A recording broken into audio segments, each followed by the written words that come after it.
L'entreprise est quand même très très vieille, hein, le 1927, coopérative en 1933, donc on a un gros savoir-faire, très très gros savoir-faire. Qu'est-ce qu'on vient chercher chez nous? Peut-être la mentalité qu'il y a dans l'entreprise. Souvent on me dit tes gars s'engagent plus que d'autres, et c'est peut-être le fait d'ailleurs qu'on soit tous associés. Aujourd'hui on a une certaine synergie dans l'entreprise que je retrouve sur les chantiers. On a plaisir à travailler avec Ferréa. Quand on s'engage jusqu'au bout, quoi. Et ça faut le garder, il faut le préserver.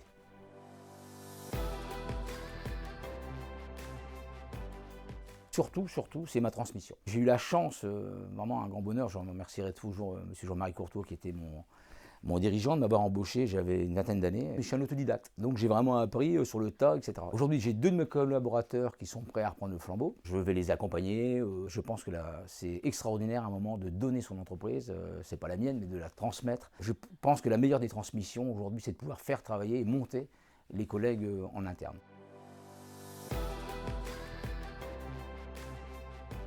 L'entreprise est saine financièrement. On a un gros relationnel, on a un beau chiffre d'affaires, on a un beau carnet de commandes. C'était un pari qu'on avait fait en me disant, juste au moment où je vais partir, tout sera payé. C'est-à-dire que le bâtiment va appartenir à la SCOP, il sera complètement payé. Les machines ont été rénovées, nous avons rénové la flotte, les véhicules. Vraiment mon bonheur, quand je vais partir, il y aura une certaine trésorerie, il y aura un beau chiffre d'affaires et ils auront un patrimoine immobilier. Je pense qu'on va leur laisser un magnifique outil.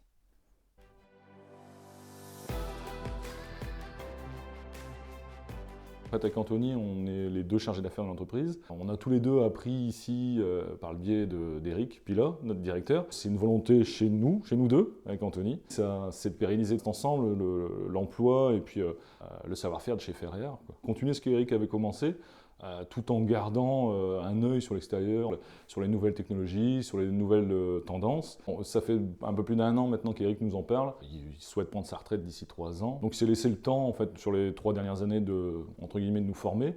Donc nous faire voir un petit peu, lui, ses réseaux, ses liens commerciaux qu'il a en dehors avec les clients et les fournisseurs. On suit des formations commerciales au sein de l'entreprise, comprendre un peu les rouages de la direction d'entreprise et le savoir-faire au niveau social de l'entreprise. Je pense qu'on se complète largement là-dessus. C'est-à-dire qu'Anthony a ce côté commercial avec un petit côté technique.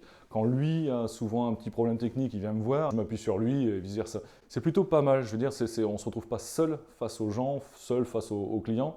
Et à 2, il y en a toujours plus que dans une tête, quoi, pour être honnête.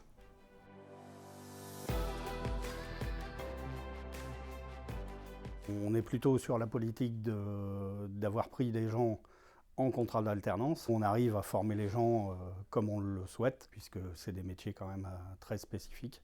On a cette réputation aussi de pouvoir réaliser des choses qui sortent un peu de l'ordinaire. C'est ce qui fait un peu notre force aussi, parce qu'on a encore les gens qualifiés pour pouvoir réaliser des choses comme celle-là également, quoi. On avait déjà une clientèle de particuliers et on est plutôt sur une clientèle haut de gamme. On a plusieurs architectes avec qui on travaille, notamment sur le Touquet. Et aujourd'hui, on a un poste qui est prévu dans ce développement-là, à avoir peut-être même une équipe de pause qui soit dédiée à cela par la suite. Aujourd'hui, c'est vraiment une volonté de développer ces niches de particuliers-là. On commence à avoir des réponses sur les réseaux sociaux, des gens qui partagent justement les derniers ouvrages qu'on a réalisés.